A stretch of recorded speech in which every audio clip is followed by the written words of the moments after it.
site where we think they will be taken care of, but that's not the best use we can do with that money.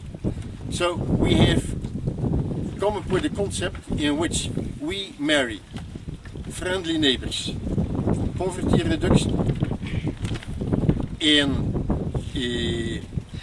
benefits for the company Better Globe Forestry, with tree donations and also with water donations.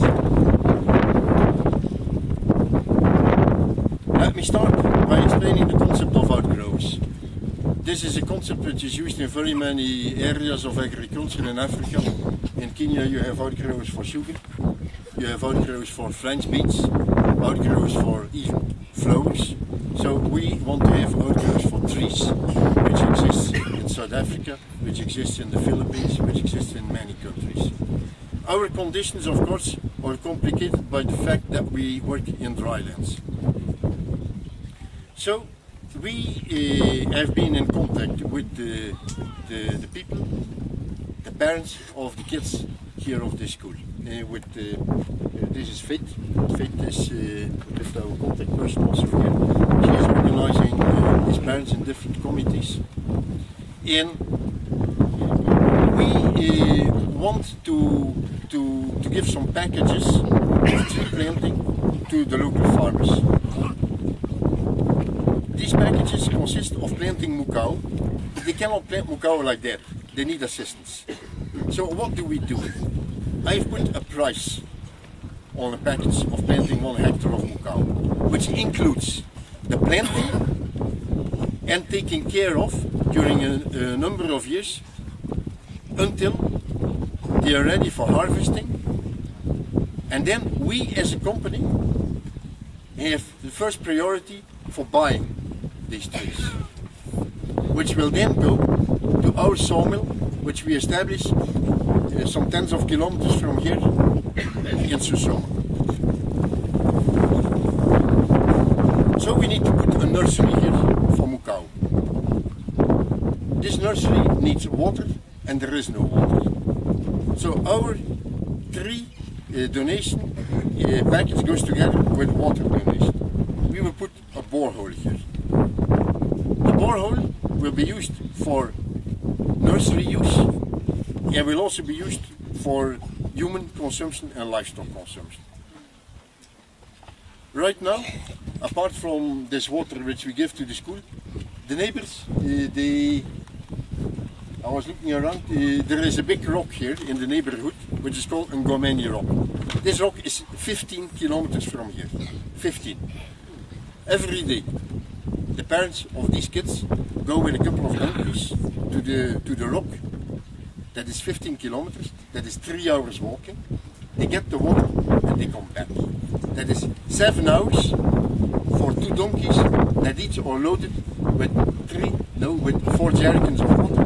That is 4 by 2, that is 8. So they get 160 liters of water and this costs a day of work.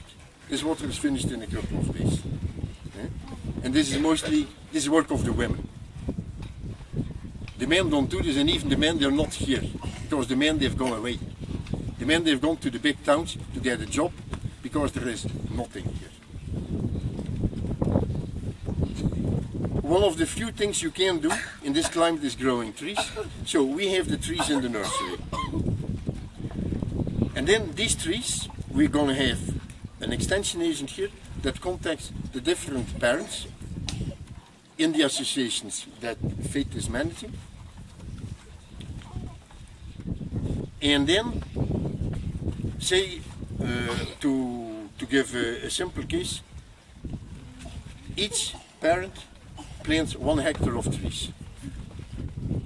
That is 400 trees. We supply the trees.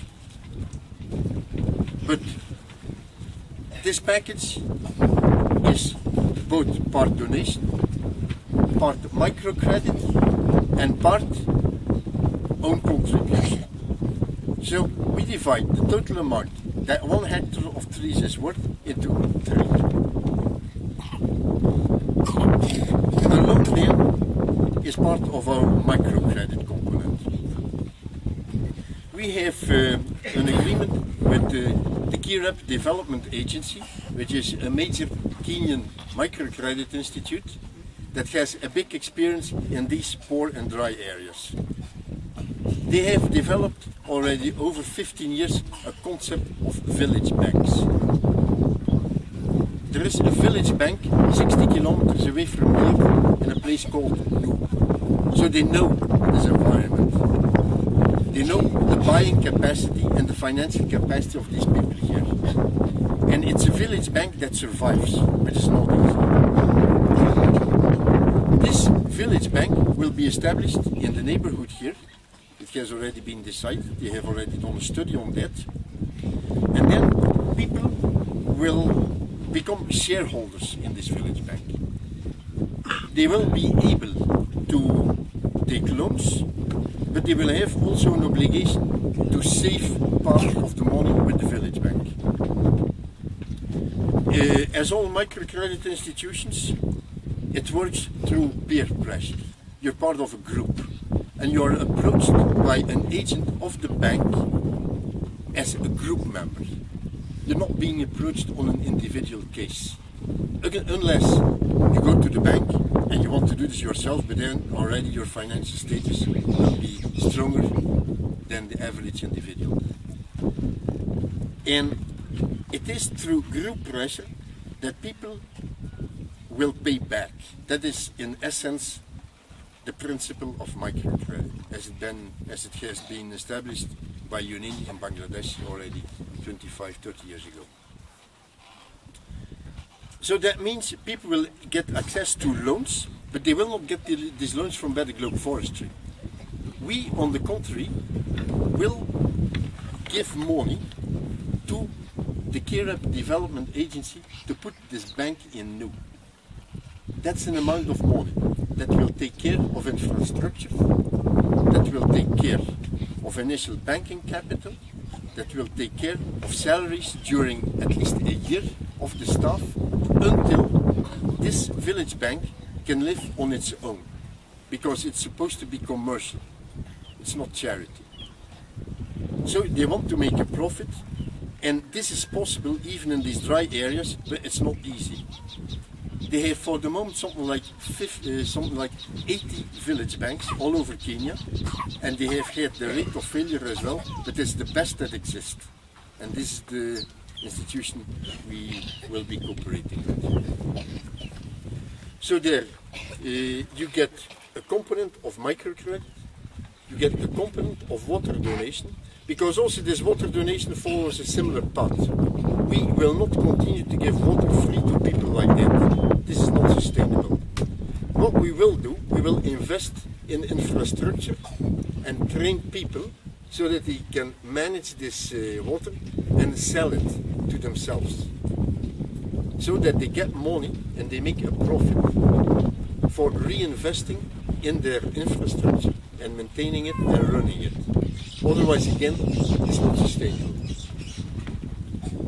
So through the concept of Outgrowers, we get trees which are partly donated. We donate water and we alleviate poverty. Trees are long term, even if it is only 16 to 20 years, which we estimate will be the growth of the cow here before you can harvest it. So we will also help the people in the first years before they make money from the trees, so that at least they can stay. How will we do that? The trees are grown in an agroforestry concept. And one of these food crops is green grams, another one is cowpeas, then you have to a certain extent some crops. But we will concentrate on those two, because these are leguminous trees and they fix nitrogen in the soil. So we will also include in that package that the people get the donation of enough seeds to plow in the field and to harvest a hectare of green grams, which then they can sell, or they can eat, or they can reinvest, whatever, it's theirs. But the point is that we want to help them to obtain income before they get income from the trees themselves. This will not yet be enough, but then we have the microcredit. This microcredit institution has different kind of loans. We believe we can get a loan of say 3,000 shilling, which for you is peanuts, but for them it's a huge amount. So for instance, they can buy sugar, they can buy milk, they can sell tea. They will open a little kiosk in a village nearby, they will make a little money out of that. And then there's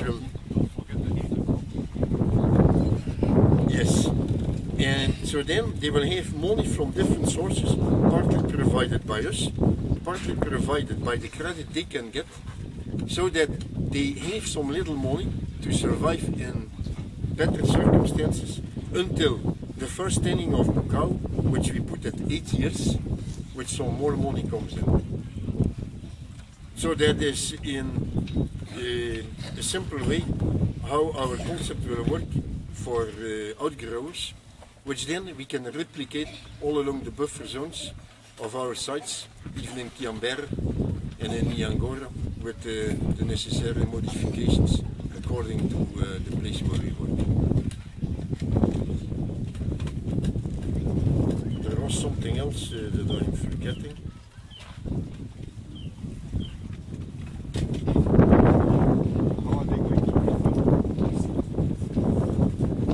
Through the microcredit institution.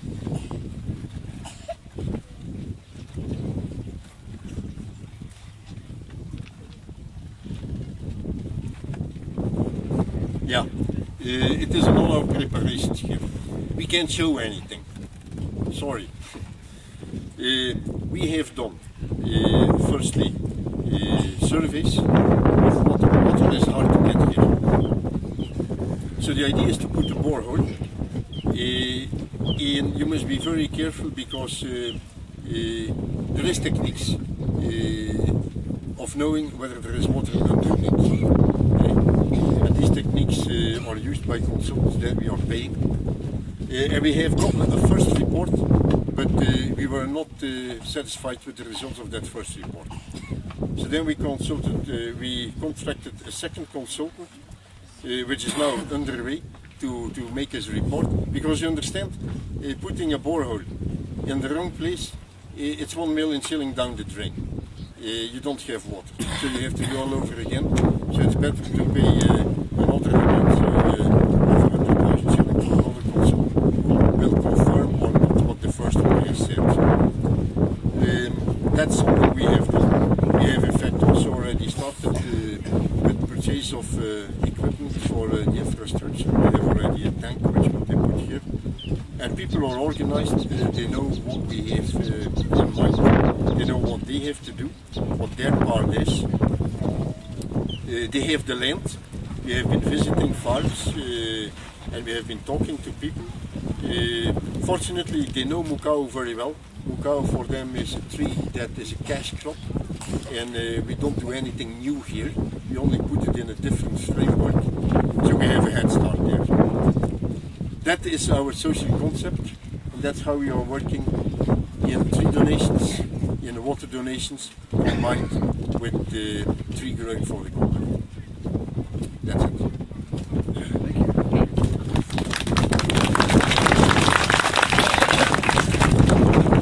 Thank you, Jan. The rest of the progress here, or the time we're going to be here. Okay. Well, that was the explanation from Jan, and I hope that you understand that there's been a lot of work done, but the remaining thing is that we have not put a system in place, and we're going to start working on that this year. We can't say exactly the time, but we start off this year. Yeah, this year, that's what we are saying. Now, from here, I think maybe we could talk to some, is that possible? Translate, so we can ask these. She can give a small speech and then